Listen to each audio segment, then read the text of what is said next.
going on, guys? Welcome back to Season 2, Episode 7 of the greatest podcast on turf. I'm Ryan. I'm Anthony. And for this week's exclusive segment, we're going to be talking about some of the breakouts and busts so far we've seen in playoffs. Talking about guys like Julius Randle, who's been a huge disappointment, and guys like John Morant, who's the next upcoming superstar. Yeah, seriously. Link in the description of the full podcast. We sat down. We took the idea from our boy Sam, actually. We did like a contenders and pretenders. Every team in the playoffs based off of what we've seen so far. Might be a little exaggerated because it's only a few games in, but we're kind of starting to see some of these teams' true colors.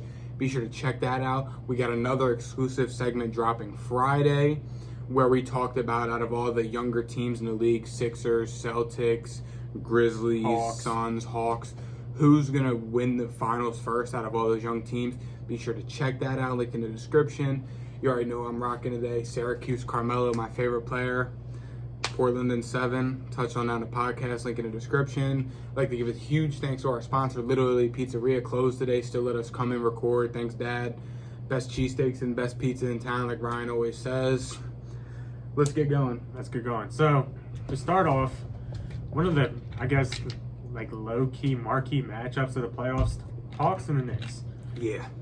Now, if you told me like a month ago that it was going to be I would not have tuned in to watch it at all, but it's actually turned out to be a great series. And two guys I'd really like to touch on is Trae Young and Julius Randle. Yeah. Let's start out with the good one or the bad one? Let's just start out with like the storyline. So for me, the Hawks and Knicks were going to be the battle of Trae Young and Julius Randle. I thought the Hawks were a better team, but I thought that these two stars were going to take over and just do their thing, and whatever star did better would win. Not the case. And it's really looking like there's about one star and the other one is On vacation. Julius Randle's on vacation. It's looking like the other one's overrated. Trae Young's been playing out of his mind. I said that in my notes. I said Trae Young. I mean, I'm not gonna pull up stats on him. If you've been watching him play, speaking for himself, he went to the Garden. He's a partial owner of Madison Square Garden now, according to Wikipedia. I thought that was pretty funny. But no, I mean, Trae Young's play speaks for itself. He's been playing.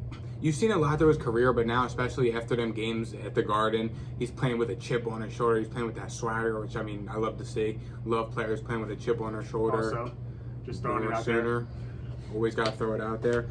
But yeah, Trae Young, he's been doing his thing. You guys, Ryan, I always say that I was not a fan of Trae Young at all coming out of Oklahoma. I did not think he was going to be very good. Nope. Kind of shut me up on that one. Good for him.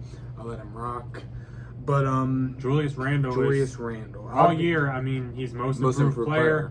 But I mean, good thing that's a regular season award because that's pretty much the only shot he's getting. I will give him the benefit of the doubt. He's putting up 24.5 points. I think he is averaging over the past playoff games, but it's 30%. Yeah, he's not a difference maker, and he's not playing like the Julius Randle that was getting MVP chance during the regular season. He's not doing that. He's putting up a quiet 20, 25 points a night, not being a difference maker.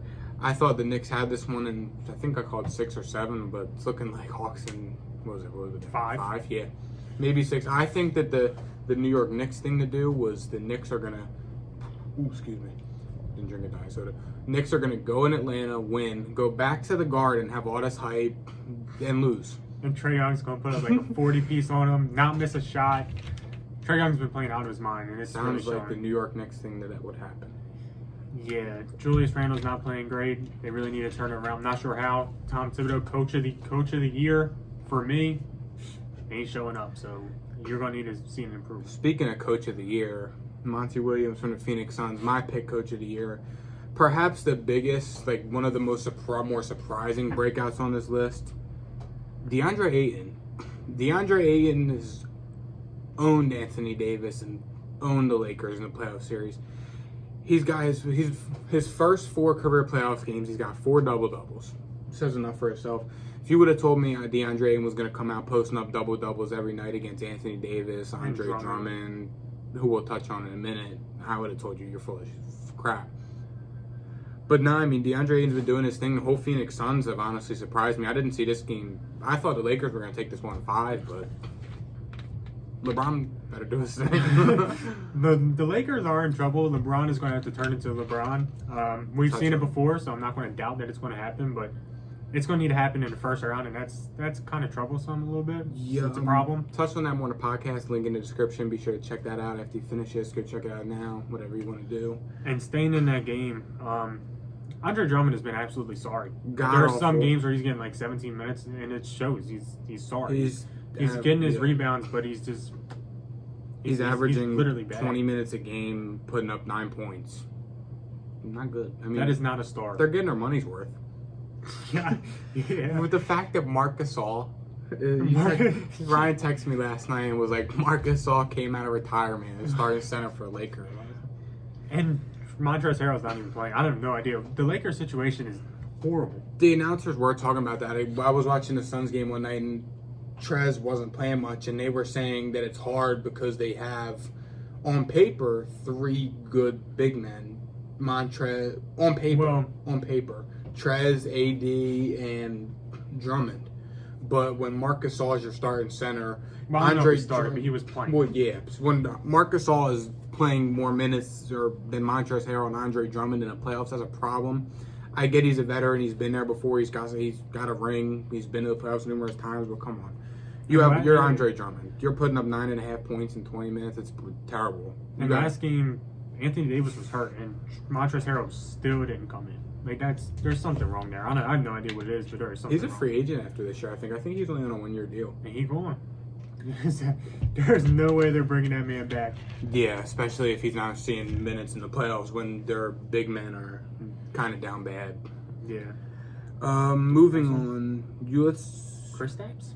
Kristaps. I'll let you take this one. Well, first I would like to touch on the Clippers. They started out 0-2. I have them with a question mark under the bust category on my notes. But they kind of turned it around a little bit here. Kawhi starting to play good. Paul George is starting to play good. The Mavs are starting to come back down to earth. The Mavs are shooting like 60%. Yeah, they were shooting like 60% from 3, and now they're starting to look like Kelly Oubre, and it's starting to humble them a little bit. The side of a barn. Lucas hurt. He got a bad neck. But Kristaps is really letting him down. Kristaps is not playing good basketball. Luka needs another star next to him, and Kristaps does not look like one at all. Kristaps looks sorry.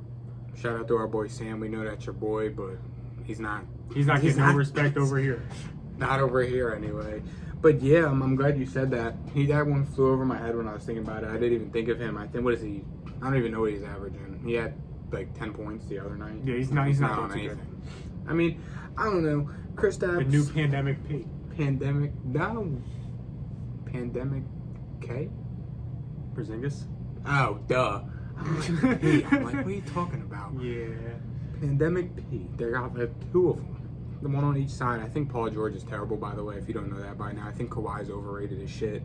Paul George is terrible. Kristaps isn't on anything either. He's being terrible. Luka, go get a neck massage, and we gotta go, because I think this one's going 7. You better be ready to go. Luka, you better turn into LeBron. And then he gets to go see LeBron the next week or the next round. No. Yeah, right? No, they're going to go see Donovan Mitchell. They're going to go see Ja Morant and the Grizzlies. They're not going to see Ja Morant and the Which Grizzlies. leads me to my next playoff breakouts. I have 2 of them from Memphis. I'm just Dylan Brooks real quick. Dylan Brooks going back into the playing game's been doing good. Lock down Steph Curry. He does his thing. He produces on offense. Now the Grizzlies, I touched on it more on the podcast, but Dylan Brooks gets in a lot of foul trouble. Dylan Brooks averages the most fouls by a guard in the league by I think he leads the next one behind him by 100. Nice. For regular season fouls. Nice. But yeah, Dylan Brooks, he still does his thing. He's good for 20 points. He makes his presence known on defense. He can pass the ball very well. He's a very good 3-and-D player. But the real star of the Grizzlies, Ja Morant. If you've been watching the Jazz-Grizzlies series, you know Ja Morant's been playing out of his mind. He's averaging about 34 points a game with 6 assists and 4 rebounds in his first playoffs. That's pretty impressive to me. I mean, against the number 1 seed, granted, Donovan Mitchell didn't play. We'll touch on him in a minute. Ja Morant's been doing his thing. Then I think he's arguably one of the biggest breakouts of the playoffs so far. Yeah, Ja Morant. I saw a stat. He has 100 points in his first 3 playoff games. It's only been done by 3 other guys. 2 of those guys are Wilt Chamberlain and Kareem. That's pretty good company. Yeah. Ja Morant's been playing like a superstar. It's looking like he might be the next best thing. Just like a Luka, just like all these other guys. Ja Morant's proven himself pretty good right now. He wasn't there all regular season. He wasn't the greatest, but right now in the playoffs, where it's time to show up, he's doing it. Like I said, his play speaks for itself, and if he can get a consistent jump shot, he's going to be a problem because he can already drive very good. He can spread the ball. He does his thing on offense. But if he can develop a consistent jump shot, Ja Morant could be, and most likely will be the best point guard in the league if he can get a consistent jump shot. I could see it. And going on the other side, Utah Jazz, Donovan Overrated. Mitchell. He's trash. But I'll touch on that in a minute. I'm actually a fan of Donovan Not a Mitchell fan. just I think because he hates Donovan Mitchell. Overrated. I'm a huge fan of Donovan Mitchell. I like the player. He's been balling out. Sorry. They lost the first game. He comes in. They win the next two. I don't think it's a coincidence. Donovan Mitchell's a stud. He got my respect. He's been balling out, and he's a break. Okay, I'm not a fan as a basketball player of Donovan Mitchell, but, I mean, I'll give credit where credit's due. He's a difference maker. He came in off injury, won the last two games. First game he was back, they won by 10. Second game, game 3, they won by 12. He had 25 in the 10-point win and about 30 in the 12-point win. He's a difference maker, and I mean, the Jazz have been, or the Grizzlies have been trying to contain him on defense. They've been putting Dylan Brooks, Kyle Anderson on him, but like I said, I talked about it more on the podcast. The foul trouble is killing Memphis early game, and it comes and backs and bites them in the butt down the stretch. That's a problem. If the Grizzlies want a shot, I think they take this in 7 games, but they need to find an answer for Donovan Mitchell. And whether that is giving him the same treatment they gave Steph Curry in the playing games, double team.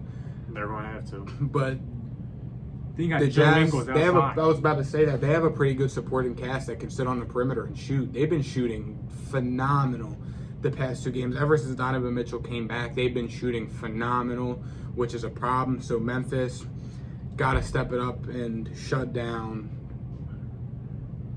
Donovan Mitchell. They also got, Jazz are pretty deep. Mike Conley, Jordan Clarkson. Mike Conley's been doing his thing too against his former Ingles team. is there. Joe Ingles is trash. Rudy Gobert. Overrated. Yeah, I don't like Gobert, but Donovan Mitchell's a stud. Jazz are an average team. They're gonna be like the Chargers. They're good on paper every year, but they're never gonna win anything. I think they're like the Nuggets last year. Okay, I like that one. I like. But that I don't see them going winning the finals because Donovan Mitchell's only one man, and he's not looking like a. I don't think he's going to be a. They're missing LeBron, a big piece. You know what I mean? I don't think he's going to be LeBron. They're missing. They need a true number 2. Rudy Gobert is good, but he's defense, not. No. He's not a number 2 option that you want beside Donovan Mitchell. And before we wrap it up, just want to throw it out there. Arguably the biggest bust of Miami Heat. Yeah. Oh my God. I said the Heat were going to be contenders, but to be fair, I said the winner of that series is a contender. I did think the Heat were going to win, and they got absolutely destroyed. Well, the Bucks were a brick wall, and that the Heat what's ran that guy's into. name that was playing good? Bryn Forbes. Bryn Forbes. Played Throw better him in than there Jimmy for the Butler. breakouts. And Put Bryn Forbes in the breakouts. scored more than Jimmy Butler.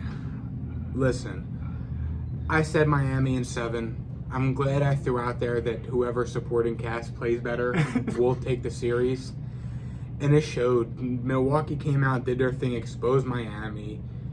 Yeah, I they bet got their Miami revenge. and all their fans are very, very sick right now that they didn't want to trade Tyler Hero in a package for James Harden. They are very upset because Tyler Hero looks sorry. Think what did he average? 7.2 points a game in the playoffs. Don't even matter. He's sorry. Terrible. I like Tyler Hero, but he wasn't on anything throughout the playoffs. You got anyone else you want to throw out there? I think that's I'm everyone good. on the list.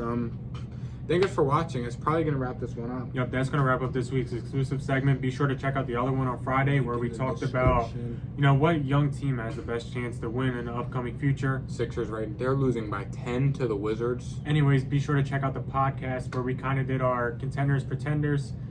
Be sure to check out Little Italy Pizzeria, best cheesesteaks in Delaware. We'll see you guys Friday. Keep showing us love. Don't forget to like and subscribe, all that stuff, and see you guys Friday. We appreciate all the support on the thank you guys. draft Seriously, reactions video. yeah. Got like 1.5K views. We're up guys to are almost great. We 130 appreciate it. subscribers. I think we had like 20 subscribers just the past couple weeks. Thank you guys so much. Keep showing us love. We're very grateful. We got some dope giveaways coming up soon, I promise. I know I keep talking about it. It's got a few more things to work out, I promise. And we'll see you guys Friday. See ya. Peace.